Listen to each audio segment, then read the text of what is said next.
Hello, everybody, and welcome back to another episode of the Two Footer Tackle podcast. I'm your slightly more delirious host, Ari Stamatakos. I hope everyone's well. On the real, I appreciate the support on all the episodes so far.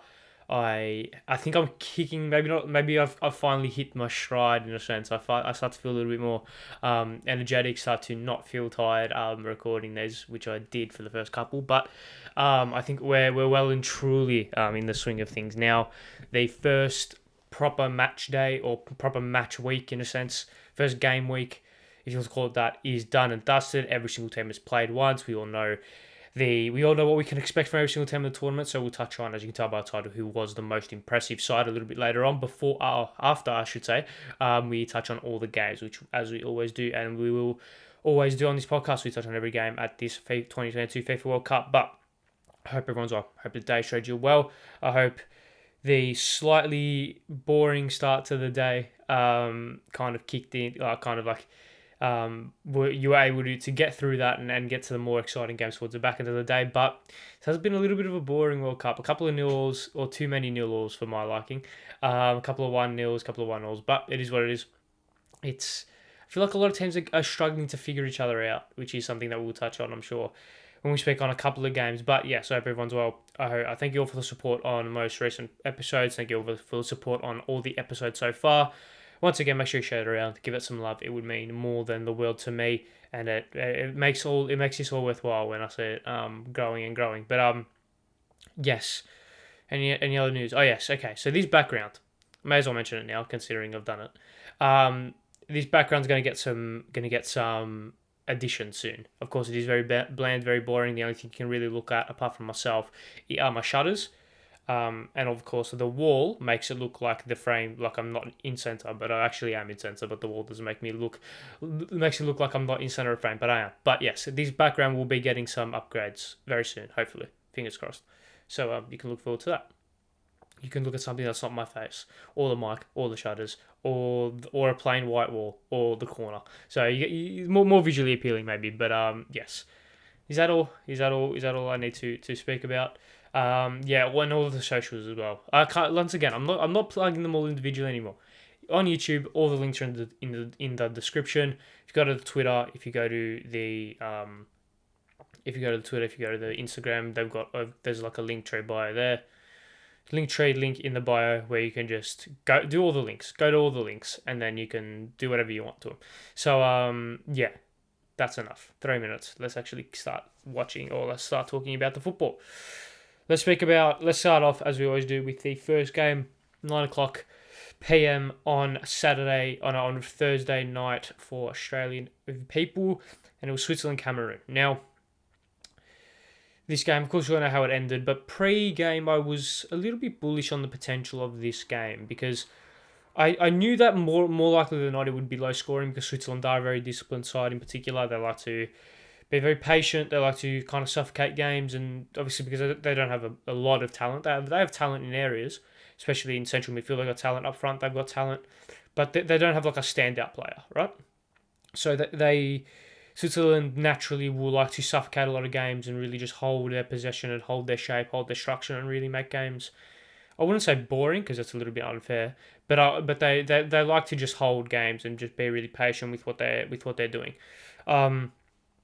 and this is something that obviously I thought was going to happen, but I still had the faith that Cameroon were going to be able to pull something out of Switzerland. Of course, you have Choupo-Moting up front. You have who started alongside him, Toko Akambi as well. That's Brilliant. That's Switzerland. Brian Mbeumo, that's who it was. Brian Mbeumo on the right hand side. So Cameroon definitely have some players who could have really hit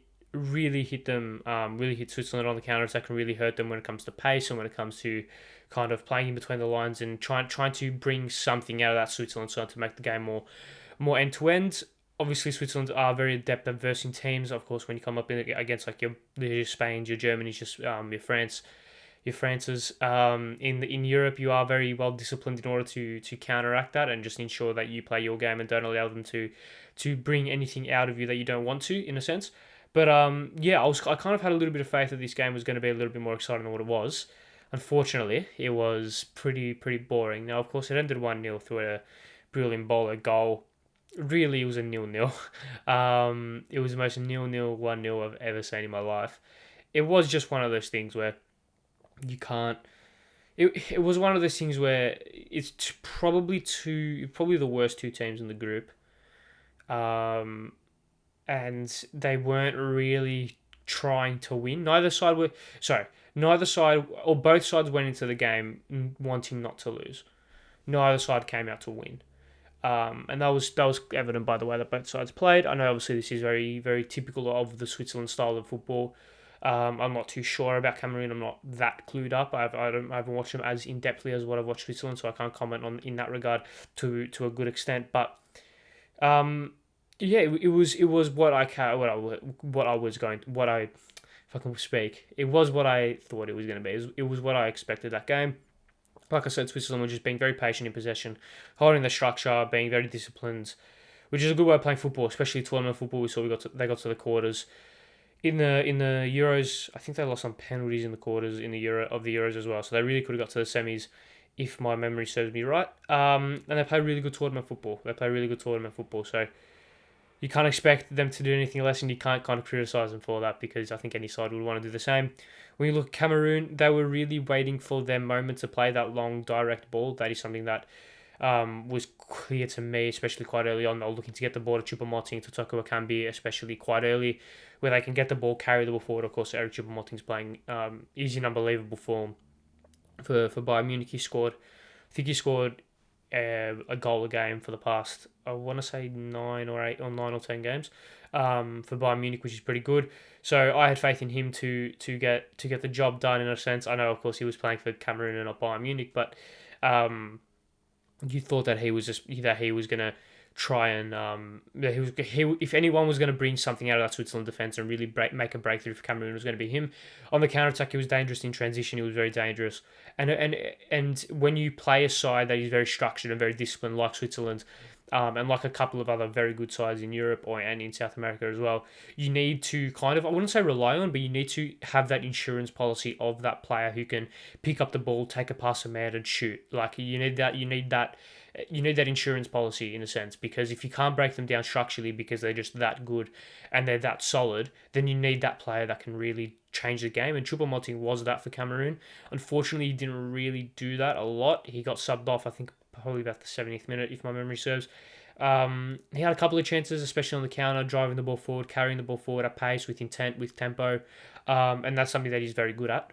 Something that we've seen at Bayern, especially this season, that ability to carry the ball forward, that ability to be really physical in the way that he plays the game. So I think this might work. Like in terms of, I thought that if anyone was going to get something out of Switzerland, it was going to be Choupo-Moting in terms of trying to expose them, trying to kind of bring something out of them so then other players can get into the game. But Switzerland were very disciplined, they held firm fantastically, and they didn't give Cameroon an inch, which is something which I didn't expect them to. But yeah, credit to them. They did come away with a 1-0 win. It was a brilliant bowler goal. Some point during the second half, I want to say about the 55th minute. I'll just double check that. But yeah, that was of course the one and only goal of the game, which separated both sides. It was in the 48th minute. So yeah, there you go. Yeah, it was a comfortable. I wouldn't say comfortable, but it was a pretty solid win by Switzerland. Very comfortable, very composed, very just relaxed, very composed win, which is good for them. If you're looking at other players in the game, I thought Xhaka played well. I thought that midfield double pivot of Xhaka and Frula, I think that's how you pronounce his name, for Switzerland in particular, were very good. Kind of dictated the game, dictated the tempo, were able to lead very well, and organise stuff fantastically. Jan Sommer doesn't want to catch a ball, which is something which I noticed. Jan Sommer doesn't catch the ball. He likes to parry a lot. He's a parry merchant, which I don't know how that's going to hold up, especially when you're parrying it into the paths of Neymar and Vinny Jr. and Richarlison and Gabby Jesus and Martinelli and Paqueta and all these players in the potential games. Of course, Switzerland diverse France relatively soon. I'm not sure if it's their last game or if their second game, but yeah, you understand my point. But yeah, that was just a couple of things I took out from that game. I think Cameroon are still well and truly alive in this group. I'm not sure who they've got in their next game. If they've got Brazil, it's probably going to be a little bit of a tough ask. They've got Serbia. So they've got Serbia. Um, Serbia in their next game. I'm very bullish on Serbia, and we'll touch on them a little bit later on. But if Cameroon could get a point, they'll go into that game against Brazil with everything to play for. Brazil, we would probably think, have already qualified with 6 points. So, yeah, Cameroon well and truly alive. Switzerland, of course, well and truly alive as well. They sit in second place. Yeah, they sit in second place in the group. So yeah, that's shaping up to be a very nice group, very very competitive group, and I think we all expected that. I think coming into this tournament. But yeah, let's move on to the first game of the last group, and that is of course Uruguay South Korea. Now, a lot of people were I would say bullish on Uruguay's chances. They obviously have a fantastic team on paper when you look at it. They lined up in a 4-3-3 style formation with Suarez and Nunez. Palestriov playing that front three and that fantastic midfield of Bentancur, Vecino, and Bentancur, Vecino, and it was those two, and alongside, of course, how could I forget Federico Valverde? I want to speak on Valverde as well for just a little bit, but yeah, Uruguay were very good in terms of very comfortable. I wouldn't say very good. I would say very comfortable. It was kind of in a similar mold to the game prior. You had one side dominating the ball, dominating proceedings, and just kind of being more composed and being more structured with the ball, and being kind of more clear and very streamlined with their game plan. Of course, that was Uruguay. However, South Korea were very, very, very structured without the ball, and they forced Uruguay to play that long ball into the channel.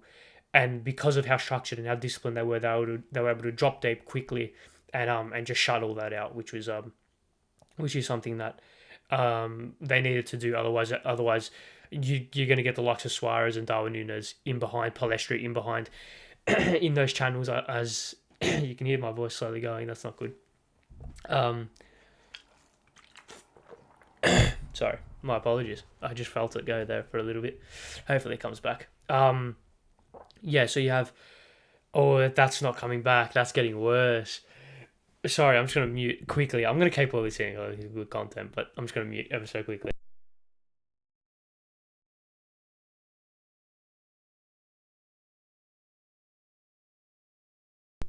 Okay, I'm back, and my voice isn't back. So, this I suspected this would happen at some stage. I'm not sure if it's noticeable to the viewers, but it's definitely noticeable to me. I can hear it. At least I can hear it through my headphones. My voice is going a little bit, but that's just by the by. Let's go back to the football. The more important stuff. I should stop making it about me. Yeah, Uruguay obviously were kind of Uruguay were restricted in the way that they were able to play because of South Korea and because of their brilliance without the ball. We've seen this quite a few times with South Korea. They are very disciplined. In terms of World Cups, and traditionally, they are very very disciplined side. Like I said, they forced Uruguay to play that long ball, and then when they played it, they would drop off quickly with pace and in numbers as well to kind of flood that area where the ball would then go. Of course, that channel was where they were kind of forcing Uruguay to play, and they would drop off quickly, flood the space, and really just ensure that nothing was able to come from it. When you're looking at with the ball, South Korea were playing on the counter-attack quite a lot. They look very good on the counter-attack, playing vicious, sharp, intrinsic, just high tempo, high octane football, which we've come to expect from a lot of Asian Federation sides as well. We saw that with Japan against Germany the other day. We saw that with Saudi Arabia against Argentina the day before that. So yeah, it was pretty good in terms of the way that they were able to structure their offensive play as well as their defensive play, which is something that you need to find the balance. And a lot of sides don't really find the balance. I think when we look at some other sides, potentially prior to this game, they didn't really find the balance between their offensive and defensive nature, which kind of left them exposed in terms of being bland up front or very weak defensively. So South Korea were able to structure that well, were able to kind of hold that together quite well, and just suffocate the game. Of course, with Uruguay, a lot of their play came through Federico Valverde, and as someone who isn't as someone who isn't an avid La Liga watcher, like I don't watch every Real Madrid game, I don't watch every game of the La Liga, I did know to a certain extent just how good Valverde was. because of you, like you say, highlights and in the Champions League, etc., etc. You know how good a player is, right? But this game kind of showed that in abundance. Like it kind of improved my opinion of him in spades, right? He was so good. Valverde is potentially one of the world's best midfielders at the moment because of just how comfortable he is without the ball. He can run all day, and not only can he pass and shoot, but he can carry the ball, and that's something that a lot of midfielders don't have in terms of they don't have that combination. Some are playmakers who can pass, some are good long range shooters, some like a Frankie De Jong are very capable with possession and can carry the ball forward, and some are very good out of possession. Right? Valverde seems to have the mix of all of those attributes, all of those traits, and that just makes him such a dangerous, such a dynamic midfielder that can cause an issue in every single part of the pitch. He can make those late runs into the box. He can sit slightly deeper and dictate tempo. He can shuttle across the lines and really act as this defensive kind of stopper and this anchor at the base of midfield. He can be a box-to-box midfielder. He's so good. He's so well-rounded, and I didn't realize that. Until now, and it kind of came as a little bit of a shock to me when I was watching him. I was like, "Fuck, he's everywhere," and he's playing fantastically. So I thought if Uruguay gonna get over the line, it was going to be Valverde to kind of be the catalyst for that. And when he rifled that shot, I was saying about the 88th minute, which clattered the crossbar, you were looking at it and thinking, "Fuck, that was a moment. That was a moment." It kind of reminded me of that Giovanni Van Bronckhorst goal was that against Argentina or Uruguay? That might have been against Uruguay. I think it might have been against Uruguay actually. In the 2010 World Cup, or it might have been against Argentina, I don't know. But when he takes the ball from the left-hand side and just wellies it and it goes flying top bins. Of course, this was near post instead of far post, slightly more central, but it just reminded me of that player just picking the ball up, taking a touch and just hammering it, and it just flying straight. It was so satisfying, especially that behind angle shot where we saw the trajectory of the ball. It was so good. But yeah, that kind of like validated my thoughts that I had throughout the game. I was like, yeah, he's a fucking baller. He's so good. And we're seeing a lot of these players come to the fore at the World Cup, of course. You were looking at, of course, if you follow my personal Twitter account, you'll see some of the players that I've been high on. I was high on Salim Al-Dossori pre-game. I was high on Salim Al-Dossori pre-tournament. And then, of course, when he scored that banger against Argentina, that kind of validated my thoughts. High on Cody Gakpo when he scored that goal against Senegal, validated my thoughts. And I was high on another player, Stefan Eustáquio as well, who didn't actually tweet about, but I saw on him, Jamal Musiala as well. There's a lot of players, those four in particular, who I was relatively high on pre-tournament, have kind of showed their class, which is quite good. And that's what the World Cup that's what the World Cup is made for players to really show just how good they are on the world stage in front of billions and billions of people. So Valverde was the player from that game that stood out to me. So yeah, of course, that was a scoreless draw. Fantastic result for South Korea. They're going to go into their game against. They're going to go into their game against Uruguay. I know against Ghana. I think they're going to go into their game against Ghana, thinking, all right, if they can get all 3 points, then they're a big chance of going through. Which is something that not a lot of people expected. Heading into the tournament. So yeah, fantastic result for South Korea. I think there was an injury. Was there an injury issue for Kim Min-jae, or am I kind of not thinking straight? No. Okay, there was, but he didn't get subbed off. Okay, that's fine. I was going to mention that. Could be a worry, but he's fine. So that is all good. So yes, massive result for South Korea. Uruguay will go into the game against Portugal thinking that there is must-win game pretty much. Yeah, big game. Let's go. Let's move on as you bear with me for 1 second. Apologies, everyone. Got business to attend.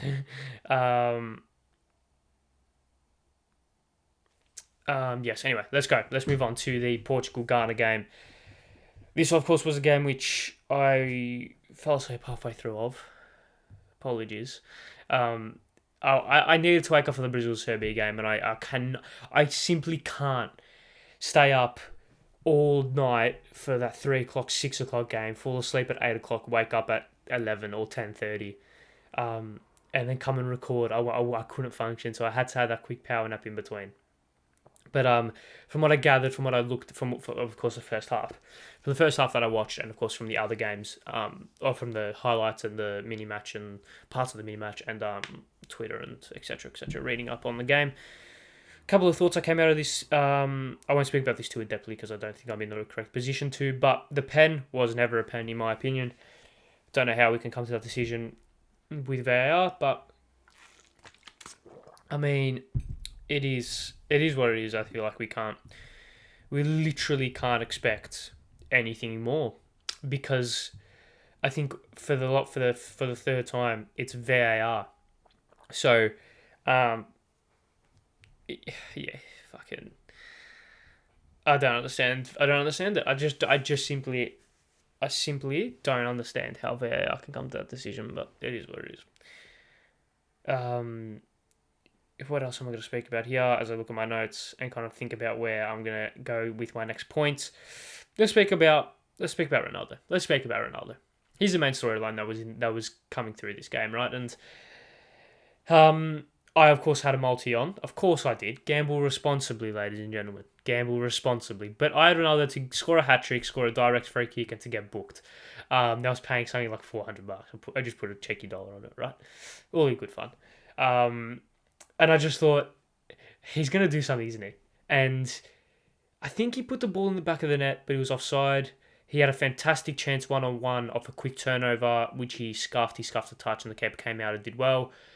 Was rising for headers at the back post in the first half. This was just such a typical Ronaldo game. Having all the headlines pre-game, all the headlines during the tournament of him, of course, getting sacked by United, all this stuff. Can he live up to the expectations? Final World Cup, last chance at glory. Is he going to hold his Portugal side back? He's making it all about himself. And then for him to play a very, very good game and pretty much get Portugal those 3 points, he kind of was the catalyst for that game turning. Of course, winning the penalty, scoring the penalty, and was just such an integral role in their attacking system. Such a typical Ronaldo game. It's something that we shouldn't be shocked by, but it's something that every time it happens, we are all reminded about the enigma that is Cristiano Ronaldo. And it's going to be a shame that this will be his last World Cup. It's going to be a shame that this will probably be his last tournament on the international stage. And who knows if Portugal can lift that golden goddess up? Could be his last ever tournament of football in general, which would be a fitting end, an absolute fitting end. However, he looked very good. Now, when we speak about both sides in particular, for what I saw, it wasn't really a game where either side dominated. I wouldn't say neither side dominated. Portugal were okay. They weren't great. I thought they were. I wouldn't say reliant on Ronaldo, but they were dominating. But they weren't kind of dominating in a sense. Like that, they had a lot of the ball, had a lot of chances, but they weren't carving through Ghana. I spoke about the Canada-Belgium game the other day, yesterday. Canada dominated Belgium more than Portugal dominated Ghana. Because Portugal's dominance was just middle third, half chance, middle third, half chance. Kind of not really breaking through. Whereas Canada carved Belgium up. And I was wanting to see that from Portugal. But the game really kicked into life once both sides kind of figured each other out. Of course, the game ended 3-2. All 5 goals, I think, came from the 65th minute onwards, which is obviously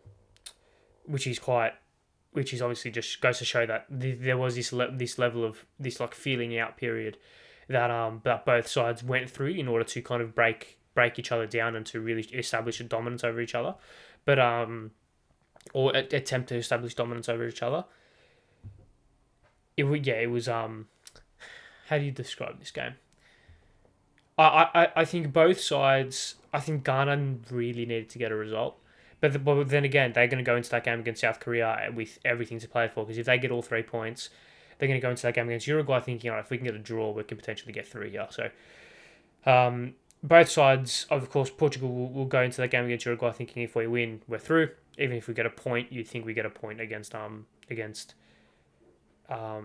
Korea in the final game to see us qualify, right? So set themselves up fantastically for the tournament.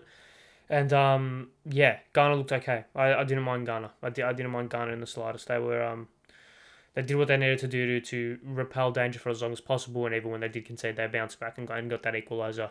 And even when they went 2 goals down, they bounced back and got that goal in. Granted, consolation goal, but you like to see that character coming from those teams, especially when they go behind against such a powerhouse. But yeah, I think both sides can hold their head up relatively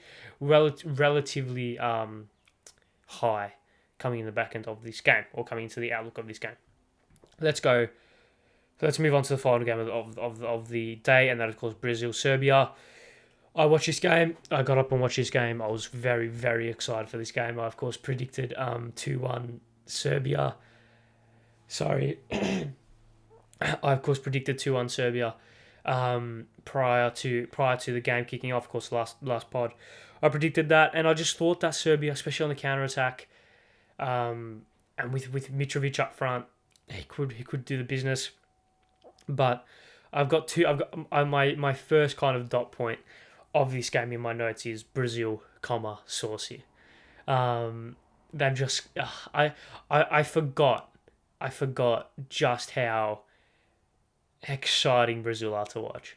They have this license to just play with utter freedom, especially in that front third. The ability to pick the ball up and just do a flick, do a pass, do like a no look pass, do a flick, do a rabona. Just do shit. Just be creative, be flair, just do a flair, do a trick. Yeah, they were very, very entertaining to watch. I think Brazil are going to be the entertainers. Although I think that's a little bit unfair because they're actually really good. So they can't really be the entertainers because they're actually just good. So, yeah, Brazil were good. When you look at Serbia, I thought they were okay. I expected a little bit more from them. They held up pretty well. They were well and truly in the game up until halftime. They were well and truly in the game before the Richarlison first goal. They were repelling danger pretty well. They weren't allowing a lot of clear-cut opportunities for Brazil. But at the end of the day, when you don't have a lot of true pace up front, of course, they went with Tadic and Mitrovic. Milinkovic-Savic as well was making those third-man runs, but there was no true pace. There was no true pace down the wings as well. Kostic, I think, missed. Pretty sure Kostic missed as well in this game, which was Kostic missed as well, which was a massive loss for them because of just how much talent and how much pace and just ability to carry the ball forward he possesses. No, Luka Jovic as well, he didn't feature, who could have provided a little bit more dynamism up front. But yeah, just something lacking from Serbia. I thought I was looking forward to see maybe a little bit more, but I'm still very bullish about their chances. I think they can definitely get a result against both Switzerland and Cameroon. So when you look at it from a Serbian perspective, it's not an issue, or a major issue anyway. Apologies there. As they another thing that I noticed was they looked a lot more dangerous when they played with the two up front. When they went with Mitrovic and Vlahovic up front, they looked a lot more dangerous. Tadic, of course, playing in behind, supplying them. I think when you move Kostic out to that left-hand side, potentially get Luka Jovic on as a little bit more pace, a little bit more dynamism, they can really shock a few teams and really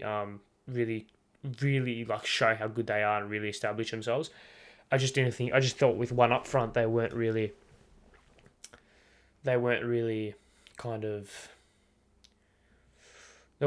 potent enough with only one of them up front. I think they needed both of them, and I assume that's something that they're going to tinker with.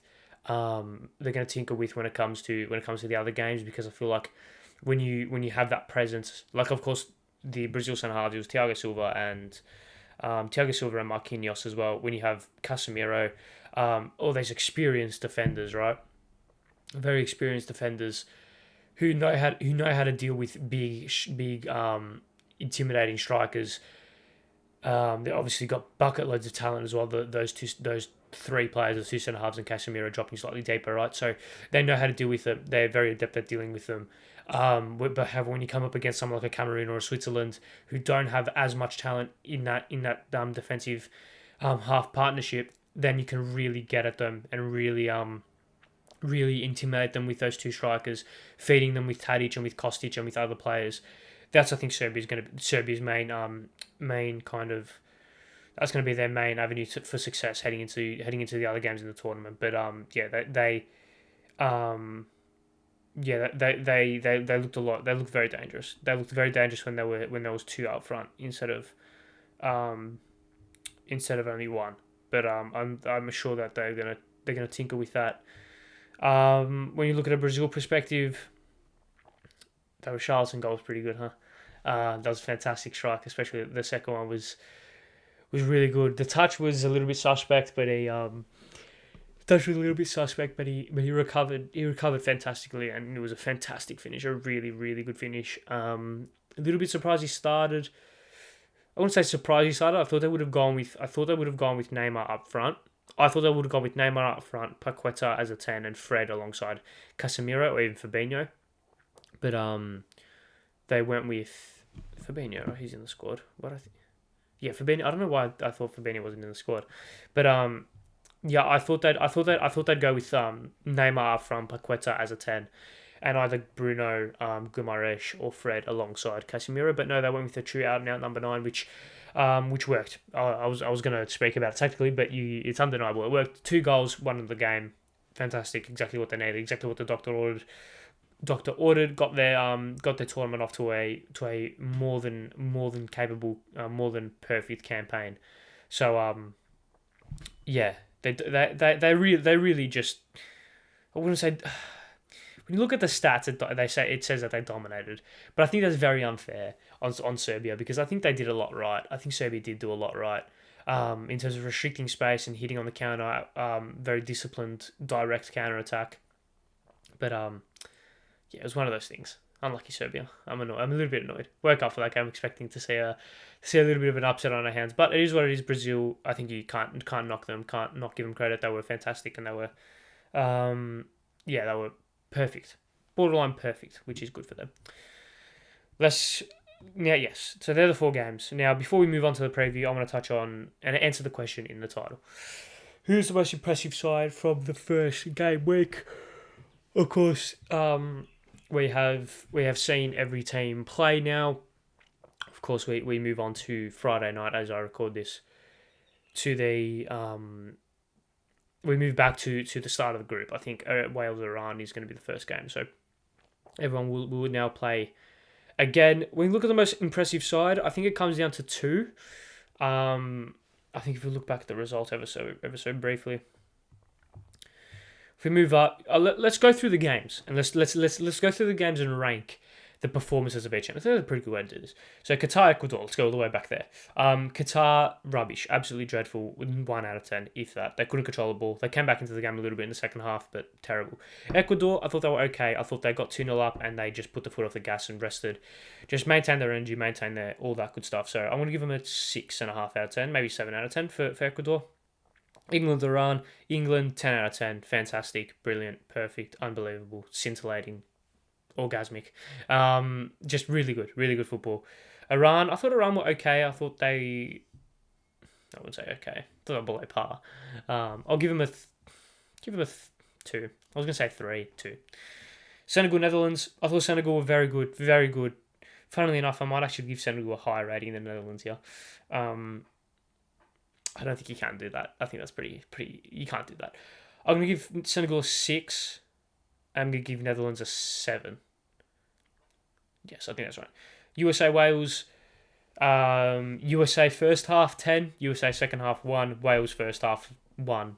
Wales second half 10.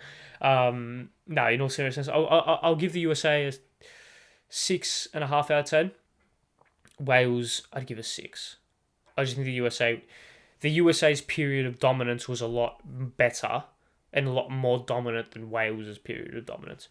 And obviously Wales' goal came from a pen as well, which docks a few points off. Argentina, Saudi Arabia. Argentina, 5. I think it was par. Actually, no, 4, below par. You can't be losing to Saudi Arabia. Below par, Saudi Arabia, 9 out of 10. Fantastic. Did exactly what they needed to do. We're very, very good. Denmark, Tunisia. Fuck, where do we start?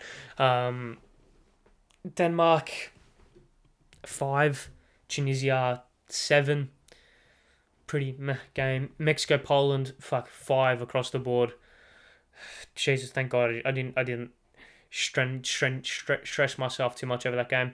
France, Australia. I brought this game up again. France. I'll go 7. Oh, am I being biased? I'll go 7.5. Let's be honest, France should never go behind to Australia in any respect. And they had to rely on mistakes. I'll go 7. I'll go 7. 7.5. 7.5. Australia, 4. If the game ended 2-1, it would have given us maybe a 5 or 6, but 4-1. Go 4. Mexico, Morocco, Croatia. I'll give it 2. Both teams can get a 6. I think both teams can get a 6. I think Japan, Germany. Japan 9 out of 10. Maybe 8 out of 10 because their first maybe 60 minutes were rubbish. Germany 5 out of 10. Even though they lost, I thought their first 60 minutes were scintillating, were unbelievable. They were so good. So hence why. Spain 10, Costa Rica 0. That wasn't the scoreline. That was my ratings. Belgium, Canada. Belgium. This is going to be the first game where I rank the losing team higher than the winning team. Belgium, give them a 6. Canada, give them an 8. Canada got robbed. They were so good. Canada was so good. I was so impressed by Canada. Switzerland, Cameroon. Switzerland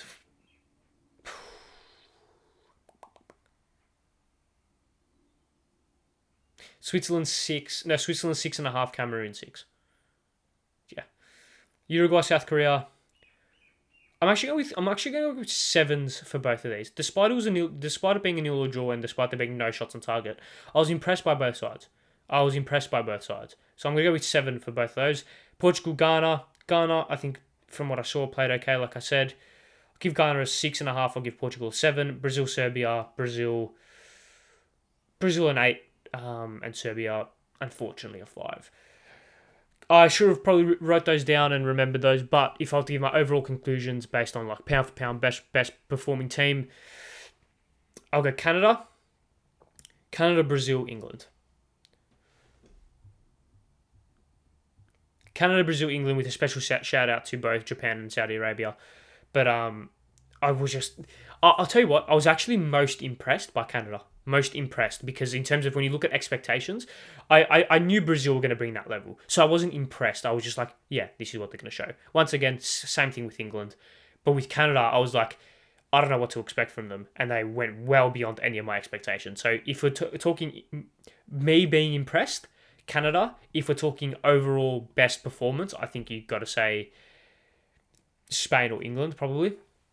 Because Spain, once again, the same reason I gave for Brazil and England. Hence why I think Canada I was most impressed by Canada instead of Spain.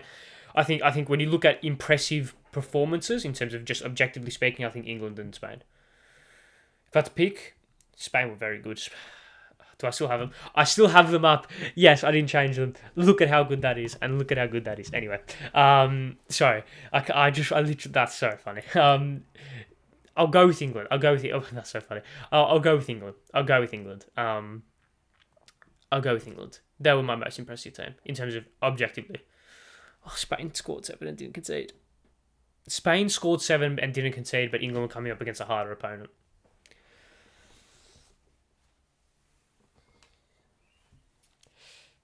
Oh, I can't split them. Do I have a coin? Do I have a coin on me? Oh, I'll ask Siri. Can I ask Siri? Can I ask Siri? How do you ask Siri on the thing? Here we go. No. Oh, God, I can't believe I was setting it up. If I had to pick Spain. I'll go Spain. Sorry for the silence. I just needed to get closure on that. I'll go Spain. Okay. And if we're going to let's preview the games quickly. Slightly shorter episode. I want to make these episodes slightly shorter. The 48-minute episode, it was great, but my body can't do it because that means I have to get up earlier. So after the 6 o'clock game in order to get it up. And obviously, of course, I apologise for it being late yesterday, by the way. Like I said, I got home with about an hour and 15 to spare. and for some reason YouTube just didn't want me to upload it in time. So that was quite frustrating, but it is what it is. Hopefully this is going to be out on time. It's currently 12:30, and I'm about to finish, so I've got we're going to say an hour 15. And this is going to be slightly shorter as well. Fuck, I got to hurry up. Okay, Wales, Iran. I'm just going to give predictions, no reasoning. Wales, Iran. 2-0 Iran. 2-1 Iran. Qatar, Senegal. 1-1. No. Qatar, Senegal. 2-1 Senegal. Netherlands, Ecuador. 3-0 Netherlands. USA, England. 1-1.